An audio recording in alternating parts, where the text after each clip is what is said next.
Olá, amados de Deus, que alegria estar de novo aqui em contato com você através desse nosso programa. Você sabe que o nosso objetivo aqui é sempre o mesmo, anunciar o Evangelho das insondáveis riquezas de Cristo. Este Deus maravilhoso que se fez gente, que habitou entre nós e por graça Ele pode e vem habitar em nós e ser a nossa vida. Eu sei que você pode ser um aliado nosso. Os links e endereços estão aí na tela da sua TV, youtube.com/PIBLondrina1, facebook.com/programa Café e Fé, e nós contamos com a sua participação efetiva, suas orações, sua divulgação, sua colaboração para que este programa se mantenha e seja disseminado para um público cada vez maior e atinja outros corações com o Evangelho. Fique conosco, vamos para um rápido intervalo e logo estamos voltando.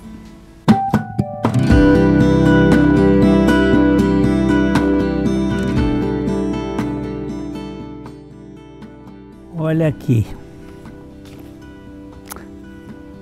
A lei da liberdade na vida espiritual. Este é um livro e tanto. O seu autor é Stephen Hopkins, um engenheiro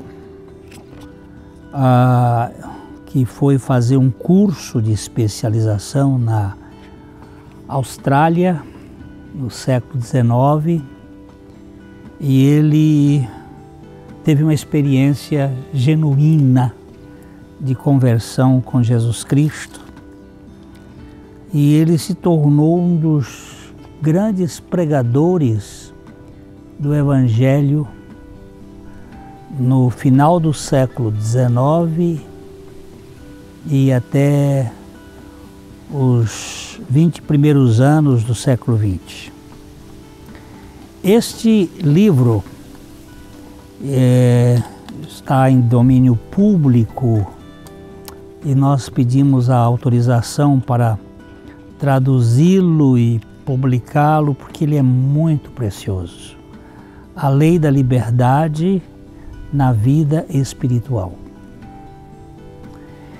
É algo que transcende ao comportamento da lei mosaica, que é exatamente você tentando viver os princípios perfeitos de Deus, mas sem a competência, porque a lei que diz não cobiçarás, ela simplesmente incita os meus desejos de cobiçar, de desejar, de querer. Eu não tenho capacidade de vencer. Mas a lei da liberdade na vida espiritual é Cristo vivendo em nós. É a obra superior de Cristo em nossas vidas. Então, o que nós fazemos aqui é deixar para que você que tem apreciação por literatura, adquira este livro, no sentido de que você possa ter um instrumento que ajude no seu crescimento espiritual. Vale a pena conhecer a lei da liberdade.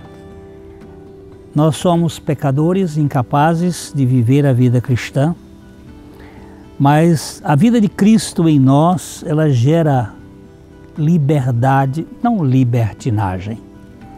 A liberdade para viver na dependência de Deus. E ele vai tratar aqui de vários assuntos da nossa conformidade com a morte de Cristo e também com a sua vida e as condições do poder de Deus para nos fazer pessoas adequadas no meio de uma geração corrompida e perversa. Eu não gostaria de indicar para você um livro de autoajuda, porque é como se fosse o sujeito que tem que se levantar pelos cadarços do sapato. Mas indicar para você um livro de ajuda do alto, onde Deus lhe dá a condição de viver a vida sobrenatural pela graça de Deus. Sinceramente, este livro aqui tem todos os requisitos para ajudar na sua vida. Cristo restaura a nossa liberdade, nos trazendo de volta a verdade. Porque o conhecereis a verdade e a verdade vos libertará, é fato. Então, está aqui a nossa indicação.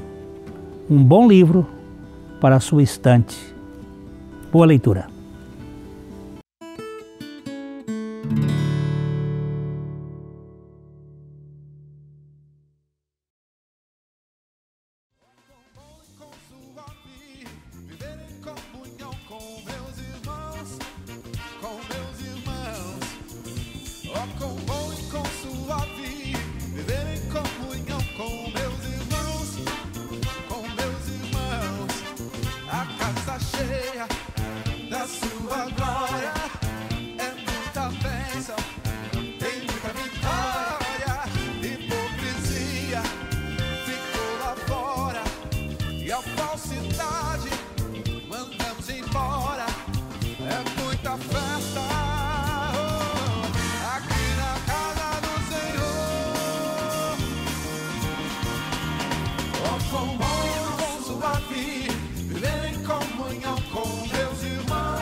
Hoje eu gostaria de conversar com você sobre a plenitude para o vazio da alma. Nós temos uma alma oca, uma alma vazia, e a gente, desde que nasce, começa a preenchê-la com algumas coisas, para que ela tenha um rumo. Eu li um pensamento que pode ser resumido assim: procuramos significado para as nossas vidas nas coisas temporais, mas acabamos descobrindo que elas são inúteis, são incapazes de trazer satisfação para o nosso vazio existencial. Há um vazio na existência. E a gente tenta e procura, de alguma maneira, achar significado para este vazio e põe, seja no conhecimento, seja na posse, seja no poder, bases para tentar preencher o vazio da alma. Há um vácuo no íntimo dos seres humanos e esse vácuo grita por uma resposta além das paredes da terceira dimensão. Talvez por isso que Sartre, no seu livro O Iclô, ele coloca o homem ali fechado, sem janela, sem porta, trancado neste mundo existencial sem saída. Leibniz, o filósofo alemão, também colocou isso como se fosse as mônadas, um local sem a relação com além da terceira dimensão. Então há um vazio existencial. Blaise Pascal, o filósofo francês, matemático, ele disse: nós temos um buraco, um vazio do tamanho de Deus em nossos corações. E esse buraco não será preenchido com coisa alguma além de Deus. Pois se o buraco é do tamanho de Deus, só Deus cabe nesse buraco. Tudo que você puser é muito menor. Uma existência sem Deus é uma existência vazia, que fica buscando festas para satisfazer este vazio, mas em cada festa há uma ressaca, e em cada ressaca fica um buraco ainda maior em busca de significado.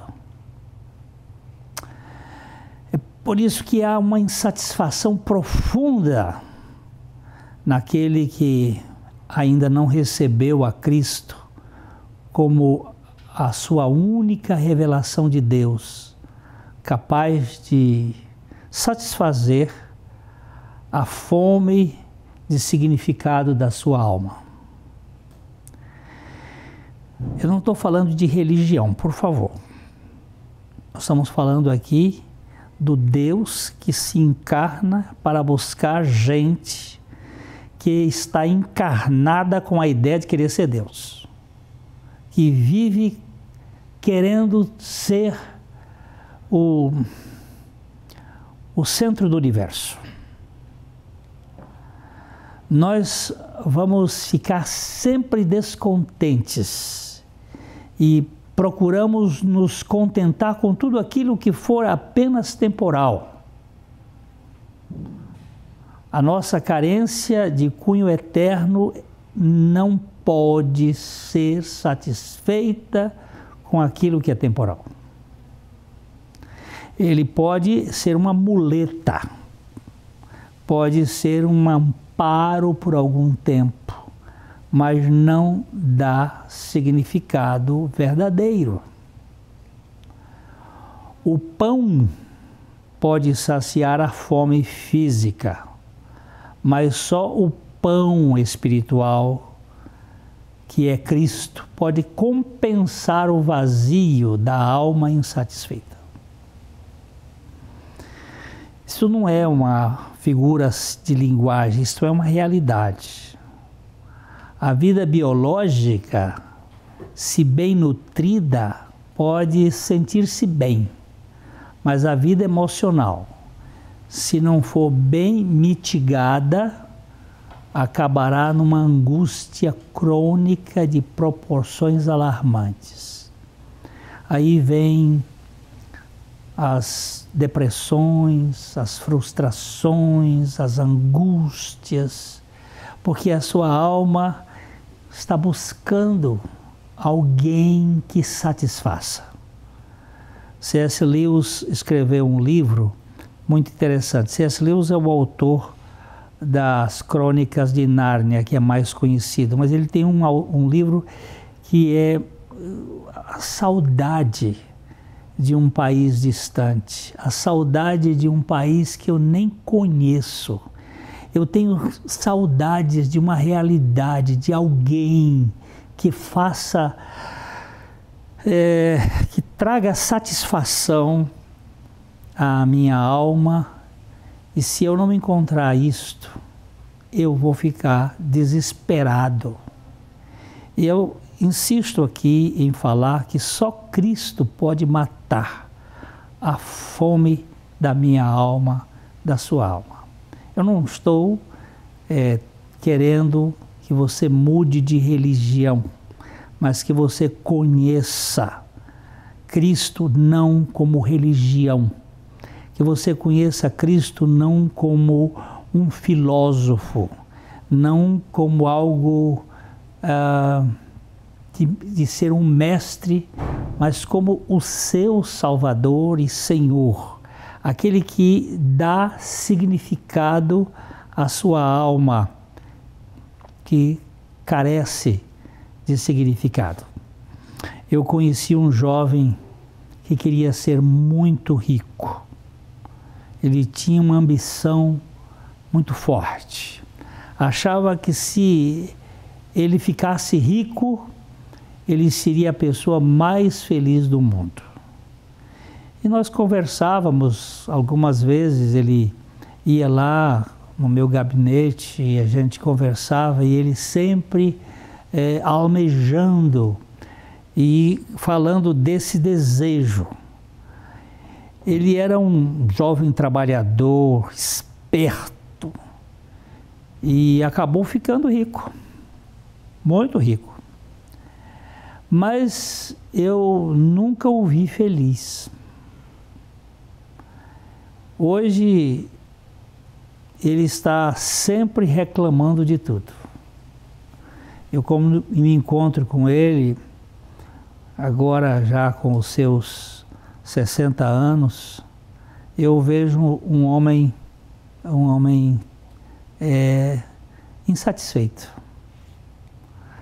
Lembro-me que ele queria ter um carro de rico.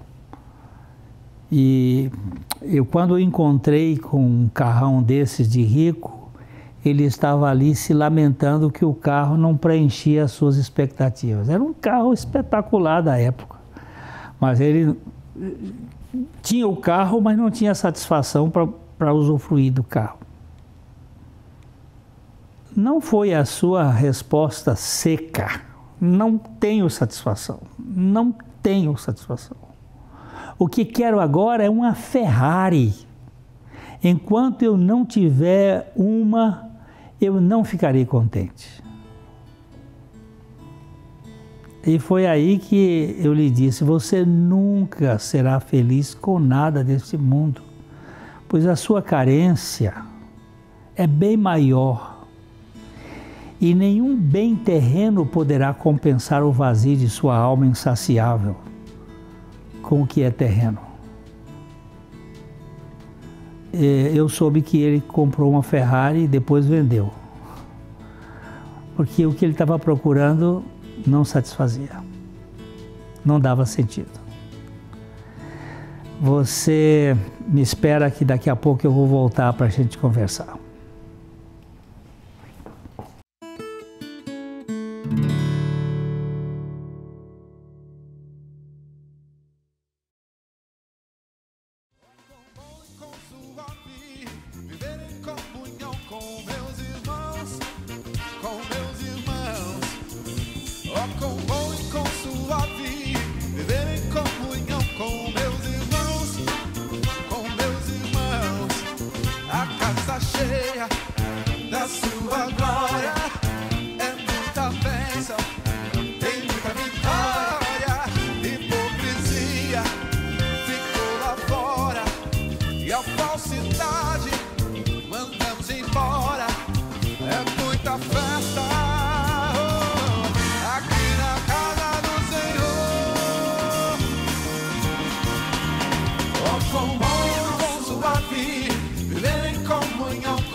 Eu estava falando antes do meu amigo lá, do jovem, e que ele saiu de um carro simples para um carro melhor, para um outro melhor, e chegou até a Ferrari em busca da felicidade, mas parece que não achou mesmo.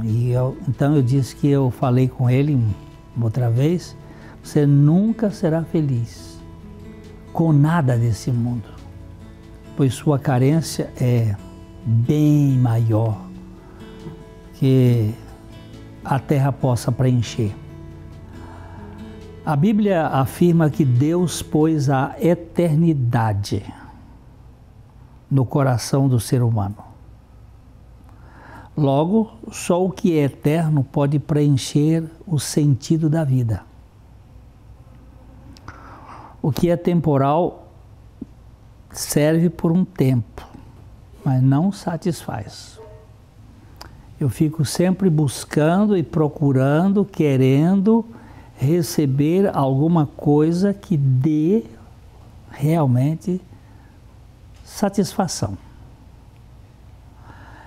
Ter muitas coisas é importante, saber muita coisa é importante, poder muita coisa é importante, mas não preenche. Tentar compensar o meu vazio de Deus com aquilo que é apenas terreno é tão angustiante que me torna enfastiado. A gente sabe que muito do mau humor das pessoas é porque elas estão tentando compensar o vazio por coisas que não preenchem. E aí torna esse comportamento distímico, que às vezes está com humor melhorzinho, daqui a pouco o humor some e fica, sobe e desce naquela ciclotimia, aquela mudança que é próprio de uma pessoa carente de amor e de amor sem barganha, sem troca. Nada que não seja eterno pode satisfazer de fato a existência humana, pois o homem em sua natureza decaída, ele é um insatisfeito e frustrado perseguidor do arco-íris. Ele quer entrar na ponta de cada arco-íris e sair do outro lado como o homem idealizado. Ele procura isto, mas não achando, aí quem estiver por perto vai sentir as ações de irritação, de braveza, de descontentamento nos seus relacionamentos, porque o ser humano é muito complicado. Esse ser humano que eu estou falando sou eu. Quem sabe você. Se Jesus não lhe bastar, nada lhe bastará. Se Jesus não for a medida de todas as coisas na sua vida, a sua vida será uma medida de frustração atrás da outra. E em busca aqui e acolá. Você sai de um ponto para outro, dizendo o ano que vem vai ser melhor, aqui vai ser melhor, vou para outro lugar, e assim não existe satisfação. A grande necessidade do meu coração é a suficiência do coração de Cristo. Eu tenho necessidade de Deus, eu tenho necessidade dEle, eu tenho necessidade de aceitação incondicional. O coração do ser humano não pode ser satisfeito sem a plenitude do coração de Deus. A sede de significado permanente só será possível em Deus. Eu gosto do Salmo 63, versículo 1, que diz assim: ó Deus, Tu és o meu Deus forte. Eu te busco ansiosamente, a minha alma tem sede de ti, meu corpo te almeja como uma terra árida, exausta, sem água. Eu sou lá do Piauí e eu conheço muito essa terra quando fica seca, fica adusta, fica sem vida, quando a primeira chuva cai, aquilo penetra, aquilo desce, bebe a terra. A minha alma tem sede de Deus, de Deus, de Deus. O golpe fatal para o progresso é a autossatisfação. Se eu não for satisfeito por aquilo que é eterno, eu serei um eterno insatisfeito com tudo aquilo que é temporal. Eu não tenho autossatisfação, eu preciso ter a satisfação do alto. E se eu não for satisfeito pelo alto, eu vou viver numa insatisfação por tudo aquilo que eu tenho. Nada vai preencher, vai dar alguns suportes. A pessoa satisfeita em Cristo é a única satisfeita no mundo. Ela descansa, ela está em plena certeza de que é amada. A satisfação faz com que os pobres se tornem ricos. E a insatisfação faz com que os ricos se tornem pobres. Eu já vi muita gente que tem muito, mas é pobre, não tem alegria. Pode até ter riso, mas o riso pode ser externo, finge. Eu estava falando com uma pessoa há pouco tempo, em que ela dizia assim: o meu riso é para manter as pessoas distantes da minha dor. Eu não quero que eles saibam que está no fundo do meu coração. Eu conheço gente que tem muito dinheiro, mas não tem um pingo de satisfação. Ele está buscando alguma coisa que dê sentido para ele, mas não tem. Por quê? Porque nós temos uma necessidade do eterno. Aquilo que não é eterno não mitiga a nossa fome, não satisfaz. Eu conheço gente que tem pouco dinheiro, mas é rica em satisfação. É muito gostoso você encontrar gente que você percebe que não tem muitas posses, mas ela tem capacidade de se alegrar com o que tem e viver uma vida, porque ela tem em Cristo a satisfação da sua vida. Em Provérbios, capítulo 19, verso 23, a gente lê o seguinte: o temor do Senhor conduz à vida. Aquele que o tem ficará satisfeito, e mal nenhum o visitará. O temor do Senhor conduz à vida, e aquele que o tem, que tem o Senhor e que tem temor pelo Senhor, ficará satisfeito. Se nós somos todos crentes, somos crentes do significado, se nós somos crentes em Cristo, nós temos significado. E nada neste mundo pode nos tirar deste significado. Todos precisam de satisfação que vem de Cristo, mas só os que creem recebem essa satisfação. Eu quero deixar isso com você. E você, olha o que o salmista diz: como a corça anseia pelas correntes das águas, assim a minha alma anseia por ti, ó Deus. Eu espero ver você no próximo programa. Receba o nosso abraço aqui de coração para coração. Até lá.